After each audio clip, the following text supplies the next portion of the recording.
Doctor ایشان ایک neuro surgeon ہیں اور وہ فلائی کر رہے تھے غالباً سعودیہ سے کسی کنٹری میں، بہرحال کسی کنٹری سے دوسری کنٹری جا رہے تھے. راستے میں کہتے ہیں کہ بہت طوفان، ٹھنڈر، موسم بڑا خراب ہو گیا، جہاز ایک جگہ رک گیا ایک ایئرپورٹ پہ بیچ میں. میں نے بڑی ریکویسٹ کی کہ یار مجھے پہنچنا ہے وہاں، میرا بڑا امپورٹنٹ کمٹمنٹ ہے، آپریشن ہے وغیرہ وغیرہ.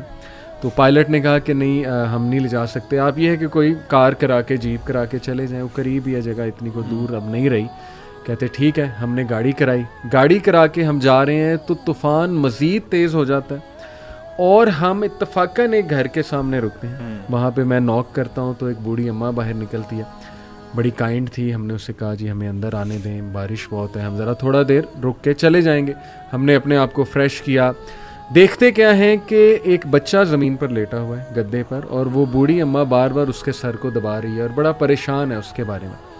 کہتے میں نے پوچھا کہ کیا مسئلہ ہے اس بچے کو، تو انہوں نے کہا کہ اس کا کوئی برین کا مسئلہ ہے یا ایسی کوئی پرابلم ہے جو بہت مشکل ہے یہاں کے ڈاکٹرز کے لیے. تو انہوں نے کہا مجھے بتائیں، میں بھی ڈاکٹر ہوں، میرے بڑے واقفیت ہے. تو بوڑھی عورت نے کہا کہ ہاں ہمیں ڈاکٹرز نے ایک بڑے مشہور ڈاکٹر کا نام بتایا ہے، تو لیکن یہ کہ نہ میرے پاس ریسورسز ہیں، نہ میں کوئی مطلب کانٹیکٹ کر سکتی ہوں اس سے. یہ بچہ یتیم بھی ہے، میں اس کی دادی ہوں، اس کی ٹیک کیئر کر رہی ہوں. اس نے کہا مجھے بتائیں، میں اس ڈاکٹر کا پتہ کروں گا. You have been so kind to me. She said کہ ڈاکٹر ایشان. اللہ اکبر. وہ کہتے ہیں کہ اسی وقت مجھے رونا آ گیا.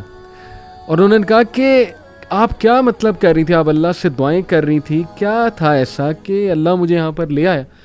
ہی سیڈ کہ پتہ نہیں، میں تو بس استغفار بہت کرتی تھی، استغفر اللہ استغفر اللہ. اور میں اللہ سے کہتی تھی کہ اللہ ہم تو نہیں جا سکتے، بس کسی طرح تو ذریعہ بنا دے، بچہ تیرے سامنے ہے. تو حدیث ہے نا کہ جو استغفار بہت کرتا ہے اللہ اس کے لیے ایسے ایسے راستے بناتا ہے کہ وہ بندہ سوچ میں نہیں سکتا. تو اللہ کی فوج کو انڈر ایسٹیمیٹ نہ کریں.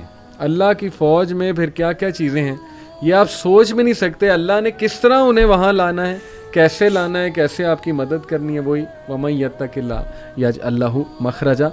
تو میری گزارش ہے لوگوں سے وہ مایوس نہ ہوں،